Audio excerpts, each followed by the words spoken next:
Welcome everyone to our newest edition of our SIUE Basketball Coaches Show. I'm Joe Pott. I'm joined tonight here to start by our SIUE Women's Head Basketball Coach, Samantha Quigley-Smith. Hi, Coach. Hi, good to be here. Thanks as always to Global Brew for providing such an excellent spot to do our Coaches Show, and of course Urban Chestnut Brewing Company, the presenting sponsor of our Coaches Show. Coach, a little bit of a different week, and this is different this year than it has been in that you only had the one game this week.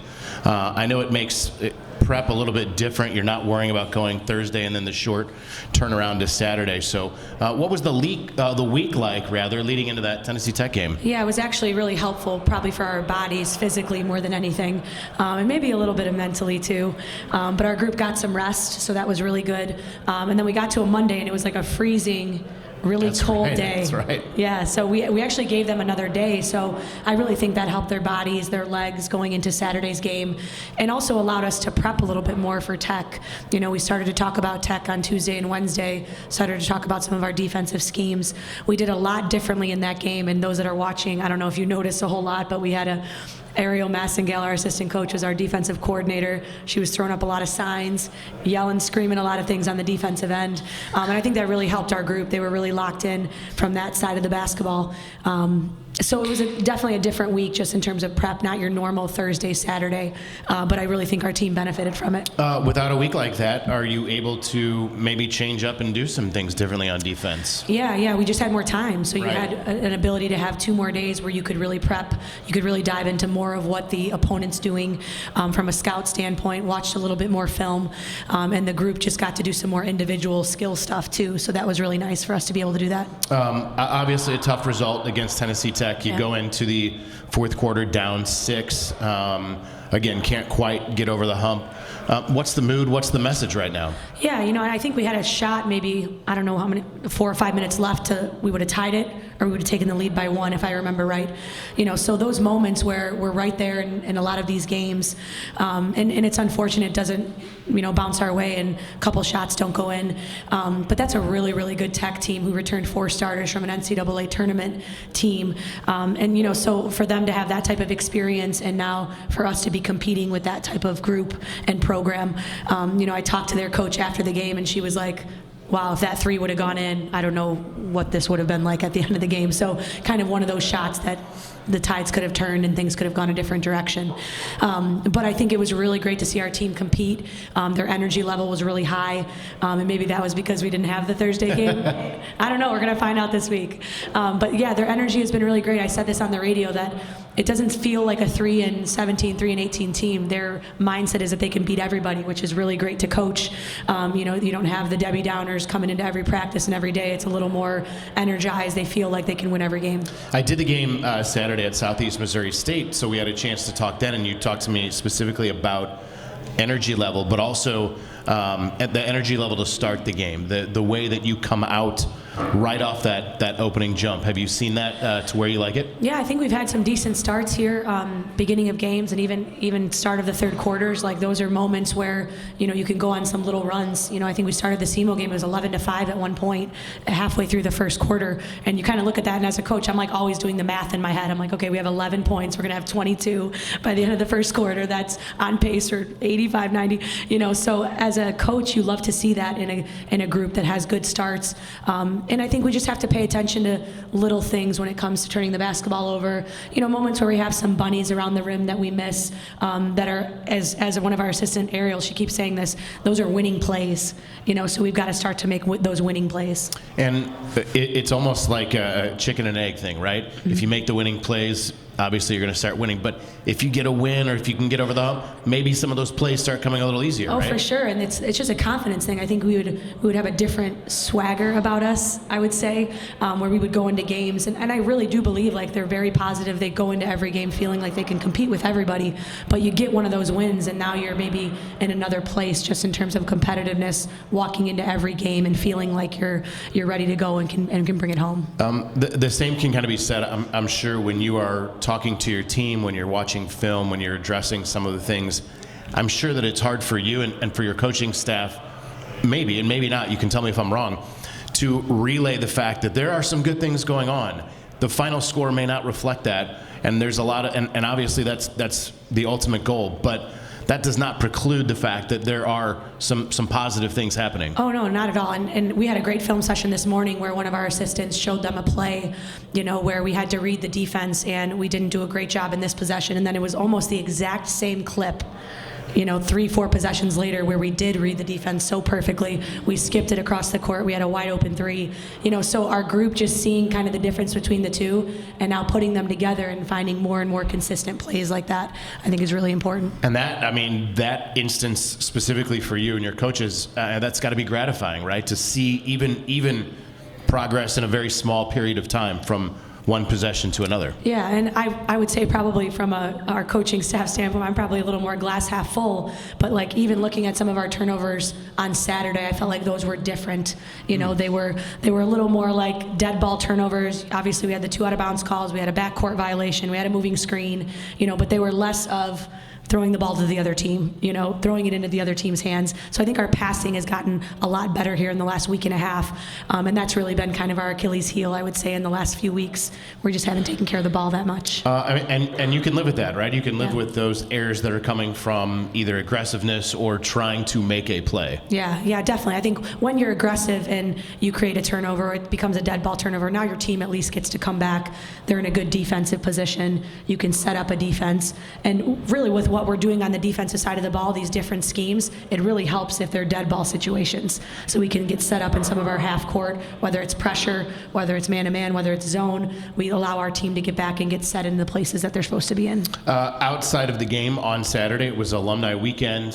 There was a really nice crowd inside First Community Arena, and I know after the game, you took your team in to kind of visit with some of the alumni that were here in Edwardsville. Yeah, it was just a phenomenal experience for them. They got to come down with their uniforms still on. I think they got like a standing ovation when they walked into the gym. So it was really cool for them to meet some of the alums. And even the night before, Friday night, we inducted Raven, Barry, Zachary into our Hall of Fame, one of our all-time leading rebounders.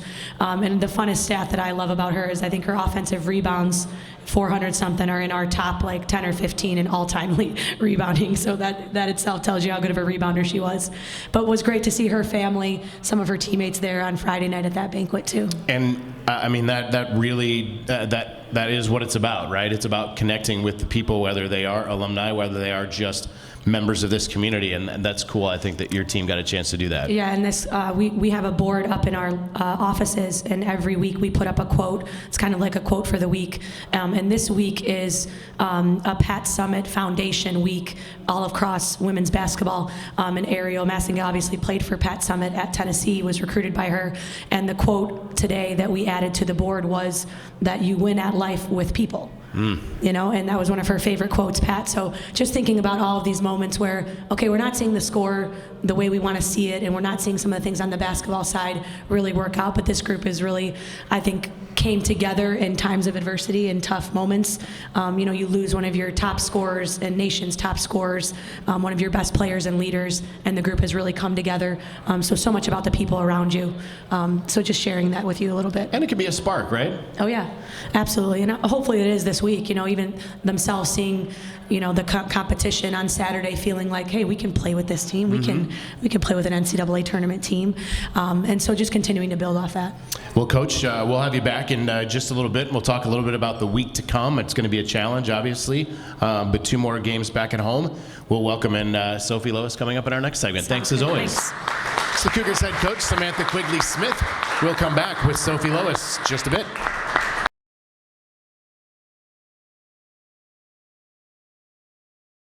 Segment number 2 about to get underway here for our SIUE Basketball Coaches Show. Glad to have everyone along here at Global Brew, and I'm glad to be joined by Sophie Lois, a junior from our women's basketball team. Welcome, Sophie. Thank you for having me. So from not too far up the road, Springfield, Illinois, what I found interesting, which just in chatting with you right before we went on here, is you were originally recruited to SIUE by the previous coaching staff, so first things, I have to imagine, That is a little bit nerve-wracking when you find out, hey, they're going to make a coaching change. I've already committed to this school. What was that, just first thoughts in your head? For sure, that was very nerve-wracking. So I didn't find out until March of my senior year. So I had already signed my national letter of intent, and finding out that like my coaching staff had gotten fired, it was very worrisome. But then once Coach Sam had called me, and like I had heard from like all the coaches, I was just super excited to still commit, and yeah, I'm glad I did. Yeah, I think that's a really interesting situation that obviously not a lot of people are going to be able to relate to. But what was it about Coach Sam and the staff that made you feel like, hey, this is still going to be a good spot for me? I think just like her energy and like her excitement to like have me there, and like just the way she called me like the second like she found out that she was the coach at SIUE, just that and the feeling of just her reaching out really recent and stuff like that. Yeah. Was it important to you to stay close to home? Yeah, for sure. My parents are here now. They come to almost every game, and I think that was a big factor for me to have my parents be able to come to a lot of my games.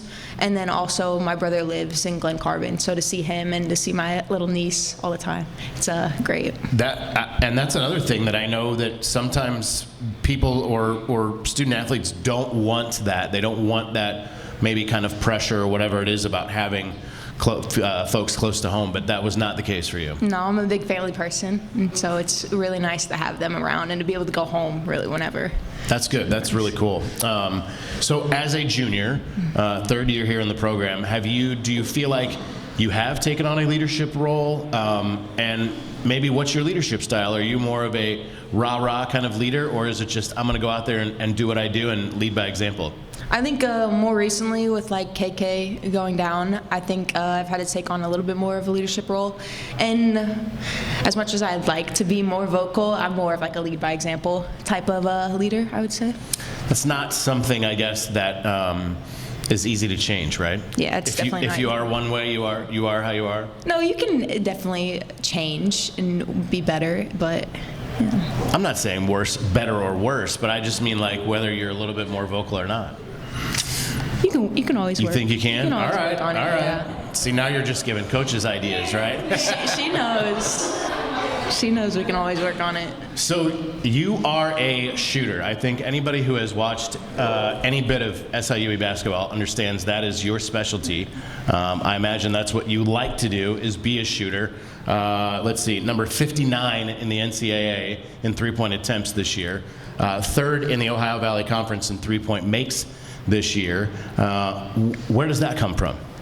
I would say just growing up, I've always looked to shoot the ball a lot, and I think just countless hours in the gym with my dad from when I was young, constantly shooting, and then just coming into games knowing I can hit the big shot, my teammates will find me, and hopefully I can knock it down. But is it I'm looking to shoot every single time, or are there times that are better to take that shot? There's definitely times that are better to take a certain shot. I mean, you let the game come to you. Sometimes force it, and then I have to like calm down and like, okay, let the game come to me, and like focus on other things if I'm not hitting, like playing better defense, getting steals, getting stops, and stuff like that. Your team has had to change a little bit, obviously, without KK Rodriguez, without that presence in your lineup. Has that changed the way you play the game? The way you approach it? I wouldn't say how I approach it. I just think more people are getting more just opportunities, and like more opportunities to shoot the ball, to like guard the best defender, because KK did both of those. So it's like we just have to step up. How much pride do you take in your defense? A lot more this year. I feel like this year I've really stepped up with my defense. Is that something that is that as satisfying to you to shut down that other big score, or to go out there and hit a big bucket? Honestly, I feel like it's very similar. Like I'd rather stop Malia Owens hitting a three than, I love hitting shots, but it's more, I don't know, just the defensive aspect of getting a stop and helping your team get closer to a win. Sure. All right, a couple of quick ones for you before we finish up. What's your favorite gym that you've played in your time here at SIUE? My favorite gym, I really liked playing at Michigan this year, but Conference-wise, I would say I like SEMO's gym. SEMO's gym, Yeah. interesting. Yeah. I'm not a big fan of SEMO's gym, but not? that's, I'm not the one shooting it either, so. I do like SEMO's gym. So, and this might be the same, maybe it's different, but favorite road stop in the OVC? So not necessarily the gym, just everything about, where you are on the road, whether it's a nice hotel or a good city. What do you like the best? I would say my favorite stop was when Belmont was in the conference. I really liked Nashville in that area. That You was still got a trip to Tennessee State, so you'll have, Yeah, it just true. won't be as long. True, You don't have the true, two stops there. yeah. Well, Sophie, I appreciate you taking some time, coming out and joining us tonight. Certainly wish you the best of luck, not only this weekend, but the rest of the season. Appreciate you having me. That's Sophie Lois with us. Thanks to Sophie. We'll come back. We'll have another segment with our Cougars head coach, Samantha Quigley-Smith, right after this. Immerse yourself in academic excellence. Take comfort in welcome surroundings. Revel in exhilarating events. Discover invaluable educational experiences at a value rivaled by few. Southern Illinois University Edwardsville. The right place, the right people, so you can own tomorrow. Take your first steps to a promising future at SIUE. Back for our final segment here with our women's basketball program. It's our SIUE Basketball Coaches Show here at Global Brew. Proud sponsor is Urban Chestnut Brewing Company, and we're proud to have them as a sponsor of our SIUE Basketball Coaches Show. I'm back with the Cougars head coach, Samantha Quigley-Smith. A couple of more games coming up at home. This is a monster schedule only because of the way it finishes out. We've talked about that a little bit, but you have 6 of the last 8 on the road, all 4 in a row on the road to end it. So oddly enough, coming down the stretch in the home portion of the schedule. So this week, Little Rock and UT Martin. Little Rock 6-2, UT Martin 4-4 in the league. How much do you pay attention to the standings, where they are, any of that? A little bit, but we're really focused, I would say, on like day to day and our group getting better, improving, and obviously having your eye on the next opponent and what you can do to prepare your group as best as you can those days leading up to the game. So obviously we're looking at the standings, like we want to get ourselves to a place of competing to get into the conference tournament, but so much is about our improvement, day to day, week to week. And if those things happen, you hope you put yourself in position to do that, right? So obviously a good week, a tough one though. Little Rock got us at their place, and they're a very athletic defensive team, really known for their guarding people. And so we've definitely got to come ready to play and have some things in mind. Is there a favorable matchup between the two, Thursday or Saturday, whether it's Little Rock or UT Martin? Is there one that is more favorable, I should say? Maybe the matchup a little bit better with UT Martin, but I do believe like our group, the place we're in right now, can really compete with anybody. Even our Little Rock game in the beginning of the fourth quarter, I think we had cut it to under 10 at one point. So, these games are all going to be close, and they're going to be, a few plays in the middle of a second quarter, a few plays in the middle of the third quarter that are going to make one team, have a little bit more confidence going into the next part of the game. So I just think we've got to be locked in for a full 40 minutes, and I think we got really close to that on Saturday. I always find it interesting when you face a team for the second time in the year, and obviously that happens with almost all the teams in the OVC. It's not quite everyone the way it shakes out this year, but how much can you take from that first meeting? Because now it's not even just theory. It's like, here's exactly what happened when we face this same situation against this same team. Yeah, absolutely. And they're really known for their kind of 15-foot jump shot range. And I don't know that we guarded the ball all that well. The ball would reverse. We didn't close out great on these really good jump shooters. So you learn a lot by just watching the film and seeing, okay, this is what we could do differently on the defensive end. This is what we could do differently on the offensive end. Maybe not force so much, take our time in the offense, make them guard a little bit longer. So you see a lot after you've played them once and how you can adjust what you can do from a matchup standpoint, maybe who you want in your group of women guarding them, what was successful in the first game, what we need to change in the second game, those types of things. You mentioned just, what you might look like on offense, or what theoretically what you might do. What kind of pace do you think you guys are comfortable at? Against the Little Rock team, we probably want to push it a little bit more just because they guard so well in the half court, trying to get a few more things in transition if we can. But I would say, like, for us, we would love to control the pace, whether that's fast or whether that's Sure. like slowing it down and us being kind of the people that are and the team that's kind of in charge of the way the game is going to be played. I think we had moments of that against Tech on Saturday where we were controlling the pace, we were controlling what was happening on the offensive and even the defensive end. So just continuing to build off of those moments and making more of them and longer moments like that. Our consistency probably has been like our biggest struggle or difficulty this year, where we have some really great quarters where we hold someone to 13, and then we have another quarter where they score 20 to 25. So if we can be consistent for a full 40 minutes for four quarters, I think that will really help. I want to ask you about what we were just talking to Sophie about. Sophie, commits to the program under a different coach. You get the job, and obviously the first thing you have to do is go out and make sure that those folks are going to stay in your program, and then the people that are committed are going to stay in your program.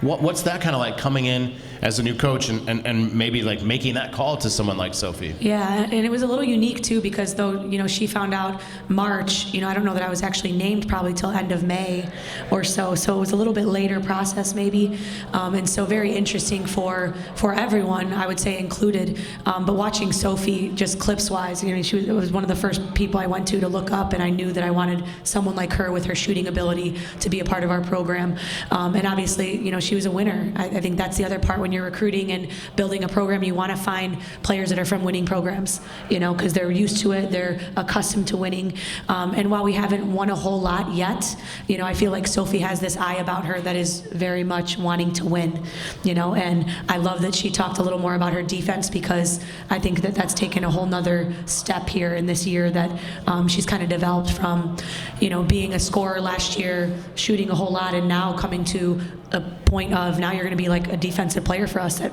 arguably is going to guard the other team's best offensive guard, and she had a great test for herself on Saturday. Malia Owens was the preseason chosen OVC Player of the Year out of Tennessee Tech, and she limited her touches, and it wasn't just all her, it was a combination of a lot of us.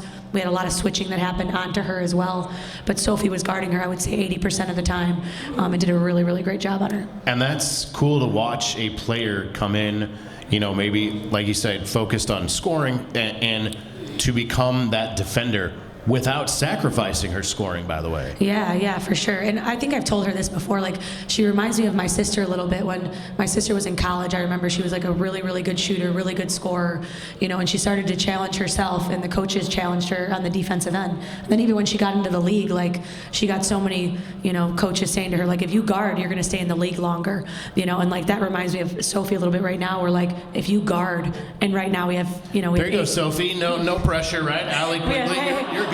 No, but seriously, like, I think that so much reminds me of that moment in those instances. But and now we have 8 to 9 players, so like obviously she's going to play and she's going to play a lot. But there's a difference between playing 15, 20 minutes and playing 37 and 40 minutes. Sure. 35 and 40 minutes where like you don't come off the floor. And her stamina, she was just saying to me like, I wasn't that tired on Saturdays. Like, all right, that's good. Right. The endurance to be able to play that many minutes. Fitness and stamina, right? Obviously, when you have a short roster, those are things that, obviously they're going to be things that are important. It becomes even more important. It becomes even more paramount. Yeah, definitely. And we're doing some more things on the half court from a defensive standpoint in terms of getting in passing lanes. And there's one player that has gotten in a lot of passing lanes in the last week and a half, and it's Sophie. Has gotten some steals in transition, had some layup opportunities. And so getting more and more people to that becomes contagious. You get 3 or 4 more of those in a game, and those really matter because in these games where it's 6 to 8 point games. If you can get 3 or 4 more of those, where does the game sit now? Yep. Right? So. Well, Coach, thank you so much, as always, for coming out, for talking to us about what's going on with your team. We'll certainly be there this week, Thursday and Saturday. Thursday is a 5 o'clock start against Little Rock. Saturday is a 1 o'clock start against UT Martin. Always best of luck. Yes, thank you so much. And Thursday is also the Pat Summit Foundation for Alzheimer's game too. So anyone that might have had anyone obviously affected by that. I know I've had family members, a grandfather, a grandmother.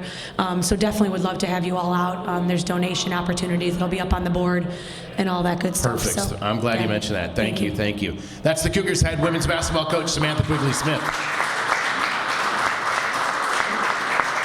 Plenty more to come here from Global Brew.